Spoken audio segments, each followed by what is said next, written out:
بنی اسرائیل میں ایک عابد نوجوان رہتا تھا۔ اس نے دیکھا کہ بنی اسرائیل کے کچھ لوگ ایک درخت کی پوجا کرتے ہیں۔ اسے یہ دیکھ کر بے حد غصہ آیا۔ وہ گھر گیا اور اس نے کلہاڑا اٹھایا اور درخت کاٹنے کے لیے چل پڑا۔ ابھی وہ کچھ دور ہی تھا کہ شیطان انسانی صورت میں اس کے سامنے آیا اور کہنے لگا، بندہ خدا، تم یہ فضول کام کیوں کرنا چاہتے ہو؟ اس درخت کو کاٹ کر تمہیں کیا فائدہ ملے گا؟ عابد کو اس کی بات پر سخت ناگوار گزری۔ دونوں میں بحث اس قدر بڑھی کہ آخر کار دونوں آپس میں لڑ پڑے۔ چند لمحوں میں شیطان گر گیا اور عابد اس کے سینے پر چڑھ کر بیٹھ گیا۔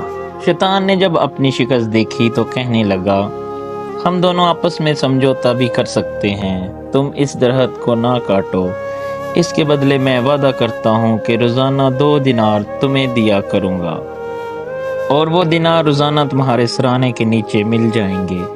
ان سے اپنی ضروریات پوری کرنا اور غریبوں کی مدد بھی کرنا۔ اس بات پر وہ عابد راضی ہو گیا اور درخت کاٹے بغیر واپس آ گیا۔ 2 دن تک تو عابد کے سرانے 2 دینار ملتے رہے، لیکن تیسرے دن یہ سلسلہ بند ہو گیا۔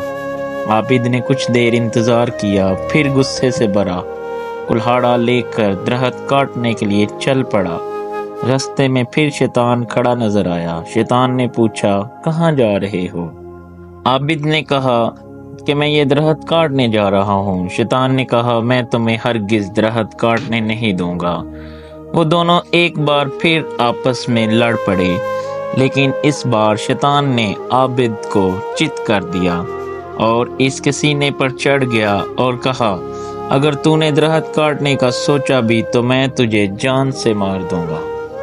عابد نے ڈر کے مارے کہا، میں تم سے وعدہ کرتا ہوں کہ اب درخت کو ہاتھ بھی نہیں لگاؤں گا، بس تم مجھ کو چھوڑ دو، اور یہ بھی بتاؤ کہ پہلی بار تم ڈھیر ہو گئے تھے، مگر آج تم نے مجھے کیسے ہرا دیا؟